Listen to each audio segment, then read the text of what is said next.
Hello everyone, this is Rick. Welcome to an episode on Delhi Sultanate where we will discuss about the Sayyids and the Lodis. Now these were the last two dynasties of the Delhi Sultanate and they were frankly not that powerful. However, history cannot be ignored, so we will have to study all these dynasties in order to understand the transition from the Delhi Sultanate to the Mughal period in medieval history of India. So one by one we are going to see all the rulers of Sayyids and the Lodi dynasties, and also please carry a notebook with you so that you can note down the important points. The last portion of this video contains a few question answers which will help you in your exams. So let's begin with the Sayyids and the Lodhis. Sayyid dynasties. Now, what was in the Sayyid dynasty? Who were the important rulers?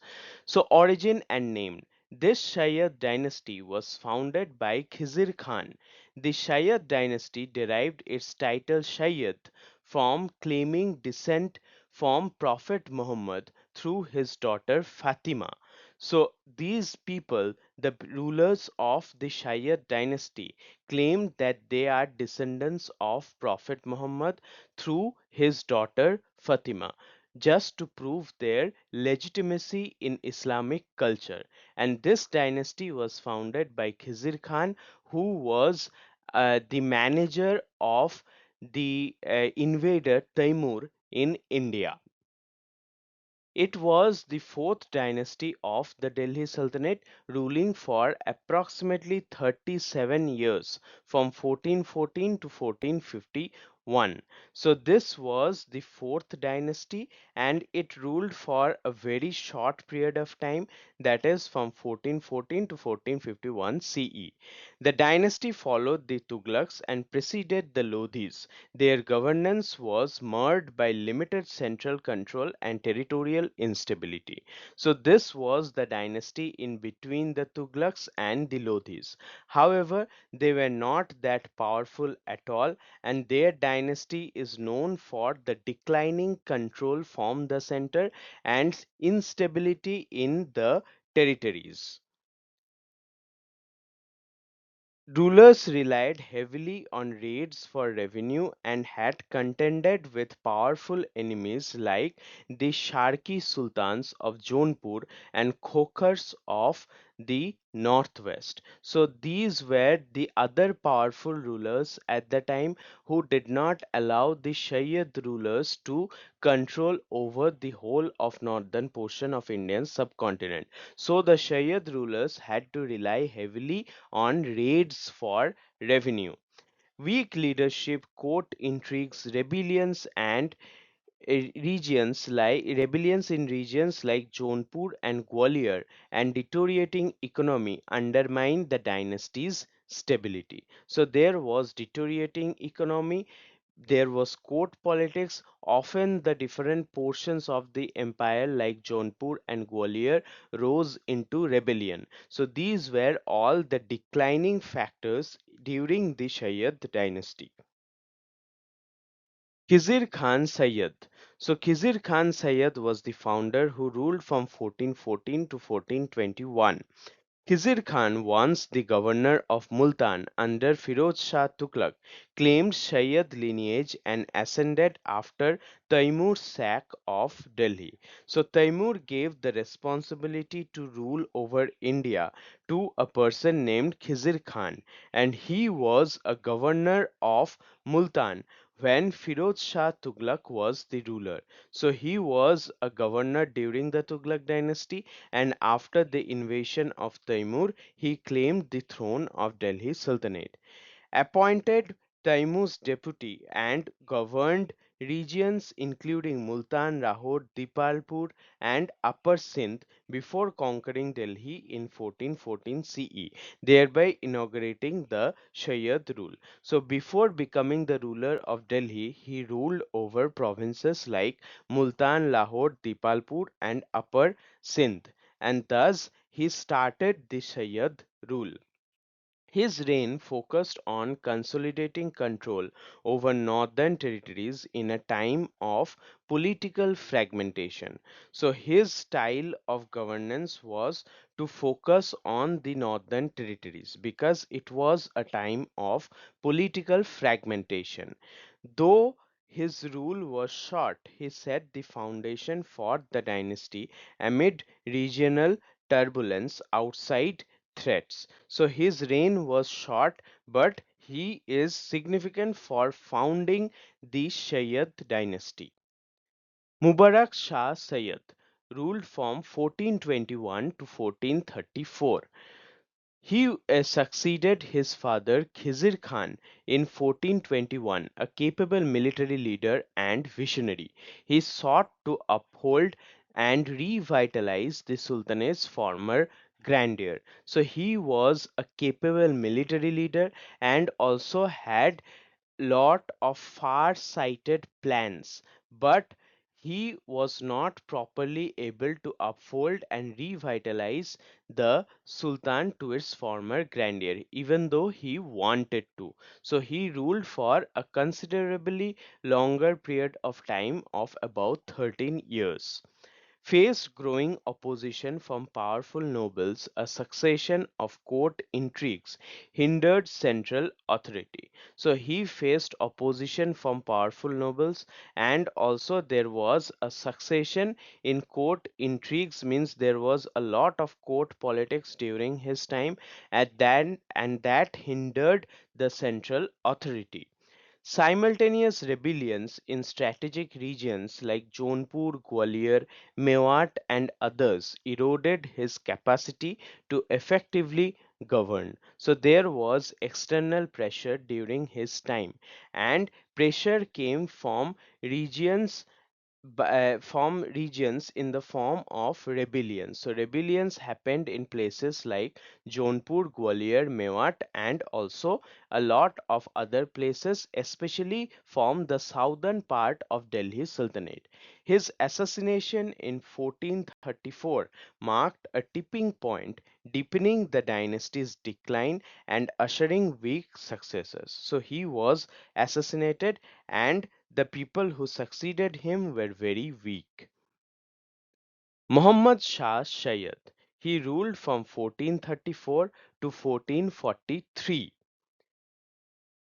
ascended the throne as Mubarak Shah's nephew in 1434, but lacked the charisma and authority of his predecessor. So Mubarak Shah was considerably a powerful ruler of the Shayyads, but Muhammad Shah ascended the throne as his nephew, but was unable to have the personality and effect of his predecessor. His inability to assert power led the nobles and regional chiefs driving policy and making key decisions. So he was not at all powerful, so the responsibility fell on the nobles and regional chiefs to control and make key decisions in the empire. Many provinces slipped from central control. He failed to suppress ongoing rebellions or restore administrative cohesion. So he could not suppress the ongoing rebellions, and as a result, many provinces went away from his control. His ineffective rule further weakened the dynasty, setting the stage for minimal resistance that followed from Alauddin Alam Shah. So, after his rule, the dynasty totally weakened, and there was minimal resistance from the central authority against the rebellions. Alauddin Alam Shah Sayyid, and he ruled from 1443 to 1451, roughly a period of 8 years. Born Alauddin, he became the fourth and final ruler, reigning from 1445 to 1451. So the date is a bit confusing because in some sources it has been said that he ruled from 1445 and he largely abandoned governance, preferring spiritual pursuits. So he was not at all interested in governance of the Delhi Sultanate, and he was only interested in spiritual goals. In 1448, he left behind Delhi and retired to Badaun, which was very much of a not wanting to rule kind of mentality, because after this there was no powerful ruler from the Sayyids. So thus the central authority declined and there was a rise in the Afghan influence. After him, there was a succession vacuum. His wazir, means his right hand man, Hamid Khan, briefly tried to control the throne by inviting Bahlul Lodi and Firoz Khan to be puppet rulers. Bahlul soon seized Delhi. So his minister Wazir Khan tried to control the throne and he invited Bahlul Lodi and Firoz Khan to be puppet rulers, but ultimately Bahlul seized the Delhi throne. Alam Shah's abdication in 1451 paved the way for Bahlul Lodi's ascendancy in the beginning of the Lodi dynasty. So Alam Shah left and Bahlul Lodi ascended the throne of Delhi, and thus there was beginning of the Lodi dynasty. Now we will see in details about the Lodhi dynasty. So the Lodhi dynasty of Afghan Pashtun origin ruled the Delhi Sultanate from 1451 until 1526, becoming the fifth and the final dynasty. So this was the last dynasties of the Delhi Sultan, and it ruled from 1451 to 1526, and their origination was from the Afghan Pashtun sect of Islamic religion. Hence, you can say that the Lodhis were the first Afghan dynasty in India, known for centralized administration reforms, military expansion, and robust revenue system. So Lodhis were not that much weak as the Shayyads. They were known for great efficiency in administration and military expansion. Their revenue structure was also very much robust. Often called the first Indo-Afghan empire, the dynasty fused Afghan martial traditions with Indo-Islamic governance. So there was a mixture of Afghan and Indo-Islamic governance during the time of the Lodhis. So it was often called the first Indo-Afghan empire, left a legacy of architectural innovation, coinage, and set the stage for Mughal supremacy following its decline. Bahlul Lodi. Now, who was Bahlul Lodi and why was he important? Became the Sultan after Alauddin Alam Shah's abdication in April 1451, and he was the founder of the Lodi dynasty. So, after Alauddin Alam Shah left for spiritual pursuits, he became the overall head of the Lodi dynasty. He was invited as the puppet ruler by the Wazir of Alauddin Alam Shah, but he somehow got importance so much that he seized the throne of Delhi. He refused to be a puppet, successfully subdued rebellious nobles, and expanded his control over Punjab, Gwalior, Jaunpur, and Upper Uttar Pradesh. So these were the places which were in constant rebellion after the decline of the Tughlaqs. But when Bahlul Lodi came to the throne, he subdued all these rebellions mainly in the portion of present day Uttar Pradesh, strengthened administration with local Afghan chiefs, stabilized revenue systems, and fostered agricultural development. So, these are the governmental reforms that happened at the time of the first ruler of the Lodhi dynasty. So, He strengthened the administration with the Afghan chiefs who were very loyal to him.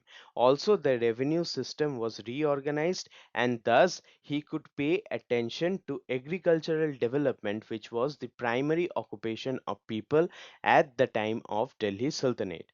So, he also had architectural achievements like he built mosques. In the field of educations, he built educational institutions in Jaunpur, issued distinctive Bahluli coinage. So he also made special type of coins under his name and kept Delhi as the capital until his death. So until his death, Delhi was the capital of the empire.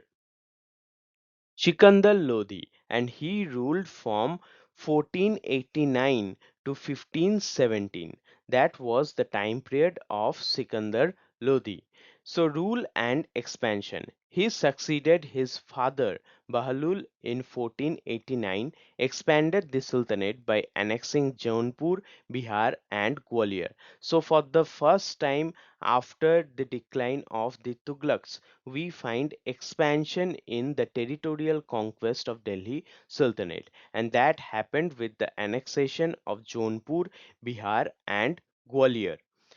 Founded and shifted the capital to Agra in 1503. So, Agra was made the capital in 1503, and thus it enhanced the strategic and cultural importance of the Lodhis, introduced revenue reforms, bolstered agriculture, and regulated prices of essential commodities to support commoners. So he had a lot of administrative efficiency also, where he introduced several reforms and also regulated the prices of the basic commodities available in the market, promoted Persian literature, music, and poetic works under his pen name Gul Rukhi. So he was also a cultural his cultural patronage included promotion of Persian literature, and also he did a lot of poetic works under his other name, that is Gul Rukhi.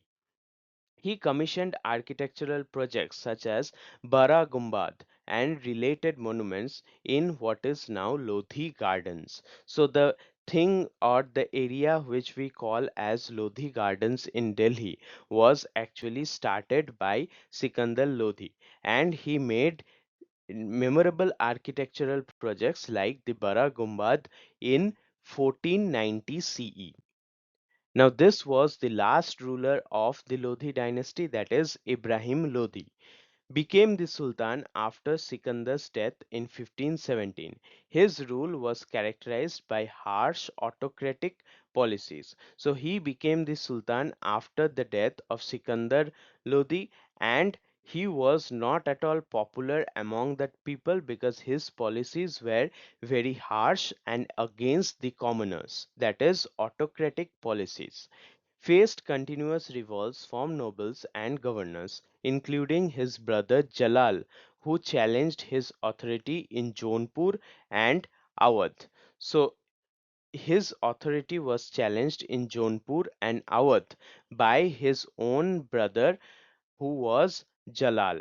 So, internal rebellions were very much common during his time. Alienated key regional chiefs Daulat Khan Lodi and Alam Khan invited Babur to intervene. So he alienated the powerful people in his empire like Daulat Khan Lodi and Alam Khan. Now these people invited Babur to intervene, and thus his rule was destabilized.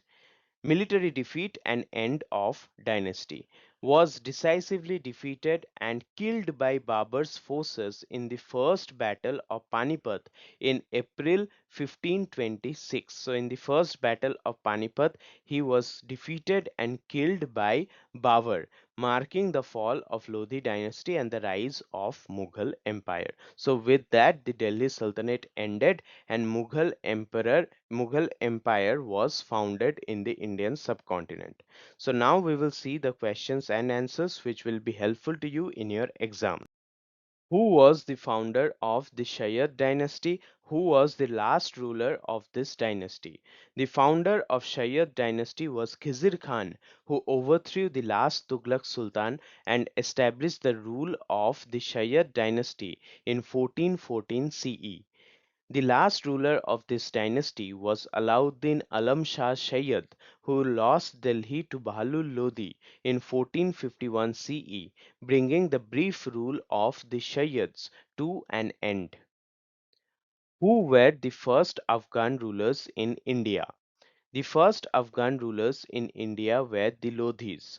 Unlike the earlier rulers of the Sultanate, who were of Turkish origin, the Lodis were Afghans.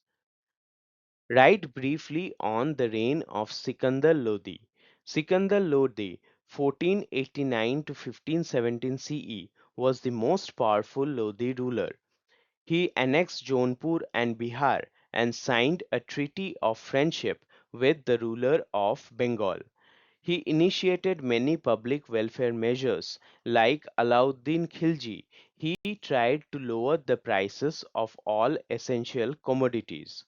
He extended loans to farmers. He founded the city of Agra and made it his capital. He is known for his hatred towards Hindus. Who was the last ruler of the Delhi Sultanate? How did he meet his end?